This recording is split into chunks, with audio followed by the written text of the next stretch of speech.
आपल्या देशाला आहे ना, अमेरिका, चायना, जपान, कोरिया यांच्याशी स्पर्धा करणं आहे ना, मला खरंच म्हणजे खूपच म्हणजे असं होपलेस सारखी फिलिंग येते. होपलेस. सगळ्यांना सगळं माहिती आहे. या वर्षीच माहिती असं नाही, मागच्या वर्षी पण माहिती आहे, त्याच्या मागच्या वर्षी पण माहिती आहे, तरी पण कोणी ऍक्शन घेत नाही. काय चाललंय म्हणजे हे काय चाललंय?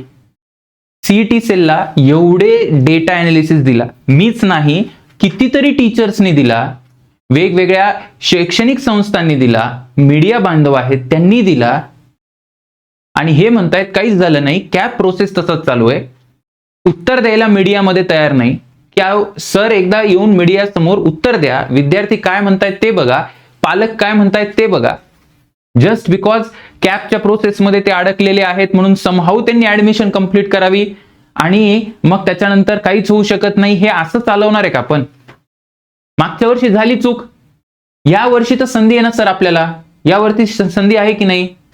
तुम्हाला सीओईपी व्हीजेटीआय मध्ये असे लेकरं बसवायचेत का ज्यांना 50%, 60%, ज्यांना तिकडे गेल्यावर पॉइंटर येत नाही? माशाने आपल्या महाविद्यालयांचं काय होणार आहे? प्लेसमेंट होईल का आपली? प्लेसमेंट होईल, कंपनीज येतील का? कंपनीजच्या डोक्यात काय बसणार आहे की या लेकरांना काहीच येत नाही, बेसिक कोडिंग पण येत नाही.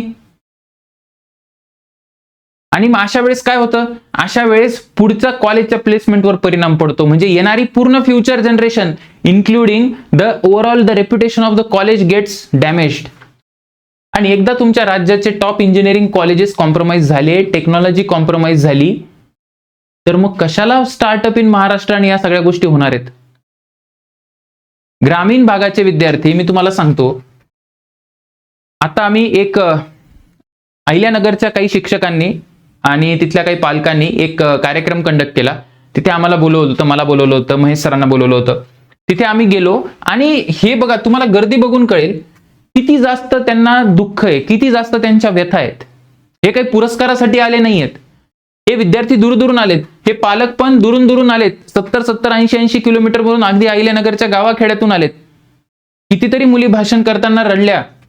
त्यांचं एकच स्वप्न आहे यार, त्यांचं एकच स्वप्न आहे, सीओईपी व्हीजेटीआय सरदार पटेल. शहरातल्या विद्यार्थ्यांसारखी यांच्याकडे ऑप्शन नाहीये की जेई पण करायचं, नीट पण करायचं, बीट्स पण करायचं, आयआयटी पण करायचं. मग 4 कॉलेजेस आहेत, म्हणजे 3-4 ऑप्शन आहेत, त्याच्यापैकी मग एक सीओईपी फक्त. कुणासाठी सीओईपी चौथा ऑप्शन आहे? कॉम्प्रोमाइज आहे. कुणासाठी सीओईपी एकच ऑप्शन आहे? हे जे ग्रामीण महाराष्ट्रातले विद्यार्थी आहेत ना, जे एक सीओईपी होतं, आता मी स्वतः सीओईपीचा पास आउट आहे. सीओईपी हे एक महाराष्ट्राला नेतृत्व करणारं कॉलेज आहे. व्हीजेटीआय असू दे, सरदार पटेल असू दे, गडचिरोली, चंद्रपूर, भंडारा, गोंदिया, धुळे, नंदुरबार, कोकण, महाराष्ट्राचं सगळं टॅलेंट तिथे येतं आणि ते कॉलेज मग समृद्ध बनतं. आता तुम्ही 40% पोरं शिकवणार सीओईपी मध्ये, 50% पोरं शिकवणार? काय म्हणजे काय, कुठल्या आपण म्हणजे काय, कुठं चाललोय आपण, कुठे घेऊन चाललोय महाराष्ट्राला? आता तुम्हाला एक गोष्ट सांगतो, हे जे विद्यार्थी आहेत, ऊसतोड कोणाचे आई वडील ऊसतोड कामगार आहेत, कोणी ड्रायव्हर आहे, कोणी कंडक्टर आहे, कसं बसं मॅनेज करून ते कोचिंग क्लास लावतात. आता हे पण सर, आता त्यांच्याशी बोलणं झालं की अहिल्यानगर मधून एकेका क्लासमधून 15-15 लेकरं सीओईपीला जात होते. आता ती संख्या आली 3 आणि 4. यांनी अहिल्यानगरच्या कोचिंगचं नुकसान होईल, कोचिंगशी असोसिएटेड बाकीच्या ज्या काही छोटे मोठे व्यवसाय आहेत ते पण बंद होतील, विद्यार्थ्यांचं वेगळं नुकसान आहे. ग्रामीण महाराष्ट्राला फटका बसेल ना. शहरात काय चाललंय? शहरात तर सीईटी कोणाला द्यायचीच नाही. आणि अजून एक गोष्ट सांगतो की सीओईपी मध्ये मी हे स्वतः बघितलंय की आता परप्रांतीयांचा टक्का वाढत चाललाय. मराठी ही सीओईपीची भाषा पूर्वी होती. जेव्हा मी 2014-18ला मी पासआउट आहे, 2014-2018 बॅच, त्यावेळेस सीओईपीच्या हॉस्टेलला गेल्यावर मराठी कानावर पडायची, तिथे सांस्कृतिक कार्यक्रम मराठी व्हायचे. आता तुम्हाला हळूहळू दिसेल ना, मराठीचा टक्का कमी होतोय. कारण काय? कारण जेईचा कोटा वाढला आणि ऍट द सेम टाइम सीईटीची लेवल जेई पर्यंत करायचा जो प्रयत्न आहे तो चांगला प्रयत्न आहे. पण त्याच्यामुळे काय होतं, जे बाहेरून आलेले लोक आहेत, जे जेईचे क्लासेस लावतात, ज्यांच्याकडे पैसे आहेत, ते डायरेक्ट सीईटीच्या विद्यार्थ्यांना कॉम्पिटिशन देतात. आणि आपण काय केलं, आपण अजून ते सीईटीच्या जे लिमिटेड सीट त्याच्यामध्ये गडबड झाली. म्हणजे गरिबाची जी अर्धी भाकरी होती त्याच्यामधून पण आता आपण तोडायला लागलो.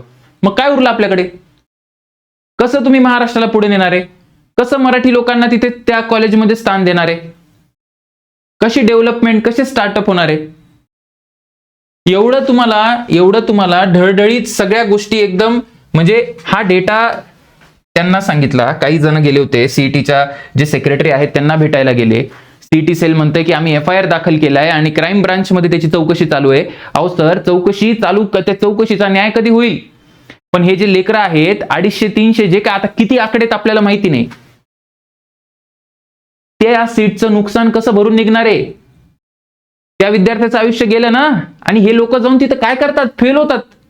4 वर्षाची डिग्री 6 वर्षामध्ये कंप्लीट करतात. म्हणजे मला कळत नाही की कसं आपण हे करणार आहे, म्हणजे कसं थांबवणार आहे हे. इमिजिएटली कॅप प्रोसेस थांबवा. बघा, तुम्ही चौकशी करा. थोडंसं CID चौकशी जर फास्ट लावली, जर व्यवस्थित काम केलं, तर जे काही लोक आहेत ते अटकेत आले, फटाफट सीट मोकळ्या होतील. गरज पडली तर पहिल्या 1000 जणांची एक सॉफ्ट रिएक्झामिनेशन घ्या under the control environment.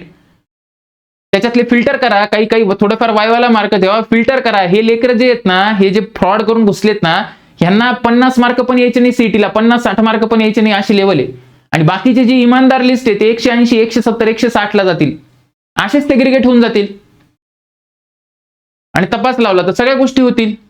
150-200 seat जे काय असतील ते मोकळ्या झाल्या, 250-300 सीट मोकळ्या झाल्या, तर ऑटोमॅटिक लिस्टवरती सरकेल. लिस्टवरती सरकली तर बाकीच्या खालच्यांना विद्यार्थ्यांना न्याय मिळेल. कट ऑफ किती वाढलाय विद्यार्थ्यांनी कमेंट करून सांगावं. जे कॉलेज मागच्या वेळेस एका पर्टिक्युलर पर्सेंटाईलला मिळत होतं, आता ते त्याच्यापेक्षा जास्त झाले. कुठे 400, 500, 600, 800 रँकनी फरक पडलाय. आणि आपण तर म्हणतो की पहिल्या 1000ची लिस्ट मध्ये काहीतरी गडबड आहे. काय सांगावं आता, 1000 मध्ये आहे का पहिल्या 4000 मध्ये आहे? अहो सर, 15 दिवस ती कॅप प्रोसेस थांबली तर काही होणार नाहीये. हे लॉंग टर्म मध्ये 15 दिवस मॅटर नाही करत. 4 वर्ष विद्यार्थ्याला तिथे इंजिनिअरिंग करायचंय. ते 15 दिवस कमी सुट्ट्या द्या विद्यार्थ्यांना उन्हाळ्याच्या, ते कंप्लेंट करणार नाही. पण योग्य विद्यार्थ्याला योग्य कॉलेज तर द्या. ज्या विद्यार्थ्याची पात्रता COEPच्या कॉम्प्युटरला आहे, तो आता COEPच्या सिव्हिलला जाऊन बसेल. आणि जे COEP कॉम्प्युटरमध्ये जाऊन बसले, त्याला साधं कॉम्प्युटर चालू पण करता येणार नाही. ही अवस्था करून ठेवली आपण. असं ही व्यवस्था कशी एकदम शांतपणे अशी चालते, मला खरंच कळत नाही. खरंच कळत नाही. अहो, काही घेणं देणं नाहीये. आता मला बरेच विद्यार्थी भेटले, पालक, की सर आम्ही अभ्यास सोडून काहीच बोलत नाही, आमच्या घरी फक्त अभ्यासच असतो. आणि विद्यार्थी पण तेच करत असतात. त्यांच्या डोक्यात तेच चालू असतं, COEP VJTI Sardar Patel, COEP VJTI Sardar Patel. आता ही जी गर्दी दिसली ना तुम्हाला मगाशी दाखवली, ते हे विद्यार्थी नव्हते जे यावर्षी ज्यांनी CET दिली. ते तर बिचारे ते त्या कॅप राऊंडच्या भानगडीत पडलेत. हे ते विद्यार्थी आहेत जे डिसेंबरचा अटेम्प्ट देत आहेत आणि त्यांच्या मनात ही भीती आहे की आता आम्ही पुढे काय करू.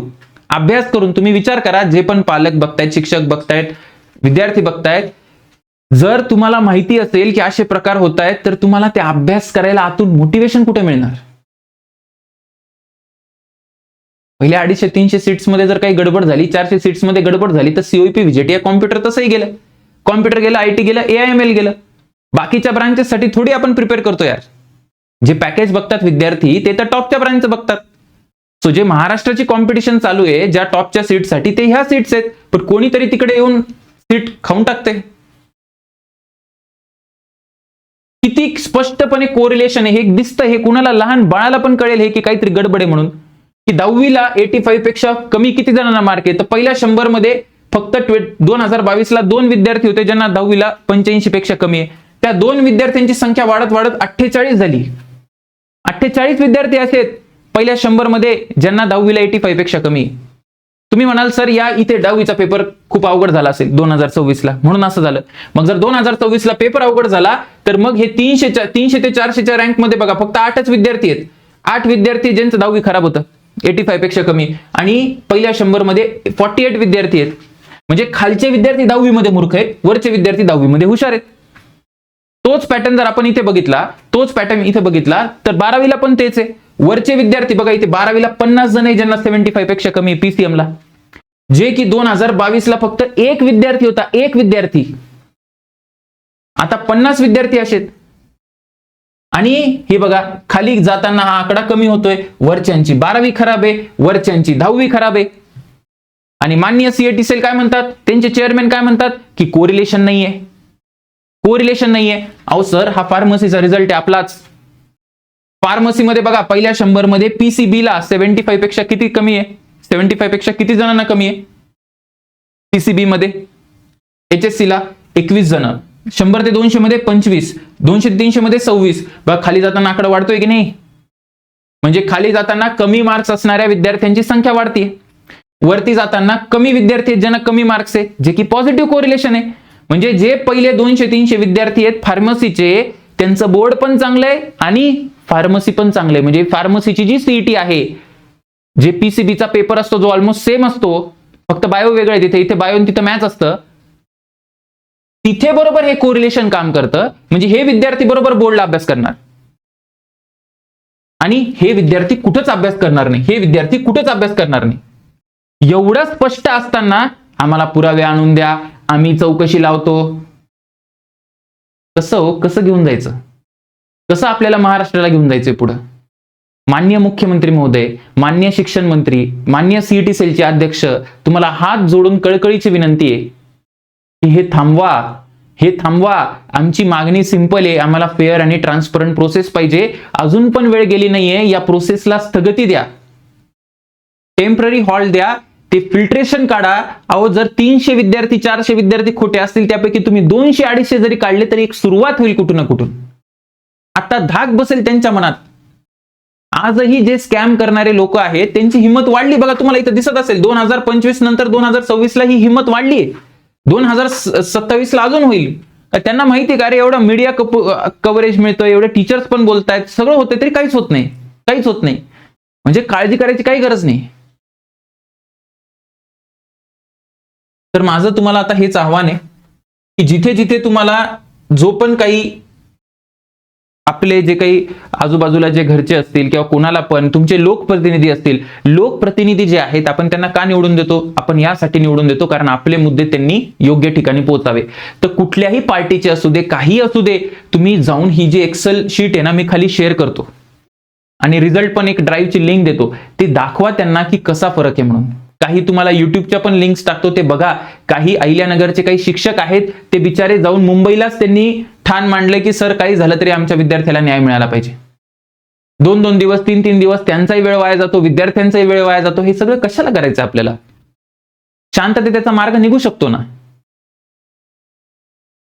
तर तुम्ही हे सगळं ती फाईलची प्रिंट काढा, तुम्ही त्यांना समजावून सांगा, लोकप्रतिनिधींकडे जा, जिथे जाता येईल तिथे जा, पण हा मुद्दा पडू देऊ नका. आमच्याकडनं तर आम्ही प्रयत्न करतच आहोत, पण प्रत्येकाने थोडं थोडं लावून धरलं पाहिजे. म्हणजे जी कोणी व्यवस्था असेल त्यामध्ये जे पण योग्य व्यक्ती असतील या अशा गोष्टींवर कारवाई करणारे ते करतील. आय होप की 2024च्या विद्यार्थ्यांना न्याय मिळेल आणि 2027 मध्ये असं होणार नाही. आणि जर असं झालं तर मी हे तुम्हाला लिहून देतो, हे गॅरंटेड लिहून देतो की सीओईपी व्हीजेटीआय सरदार पटेलची गुणवत्ता संपली म्हणून समजा. कारण एक कॉलेज ते कॉलेजमुळे नसतं, ते कॉलेज जे असतं ना ते विद्यार्थ्यांमुळे असतं. ते कॉलेज तुम्ही कुठं पण बांधा, काही पण करा, विद्यार्थी चांगले असतील तरच ते कॉलेज चांगलं असतं, अन्यथा कुठल्याही प्रकारच्या कॉलेजला काही महत्व नाही. तो सीओईपी व्हीजेटीआय हे असे कॉलेजेस आहे जे चांगले अधिकारी देतं, सायंटिस्ट देतं, टेक्नॉलॉजीमध्ये इनोव्हेशन आणतं. ह्या अशा रेप्युटेड कॉलेजेसमध्ये जर हे असे जो लोक जायला लागले तर आय एम सॉरी टू से, पण महाराष्ट्राचं भविष्य खरंच खूप अंधारात आहे. आपण प्रयत्न करूया, लेट अस सी की काहीतरी याच्यावर ऍक्शन होईल आणि लवकरच या विद्यार्थ्यांना न्याय मिळेल. जय महाराष्ट्र.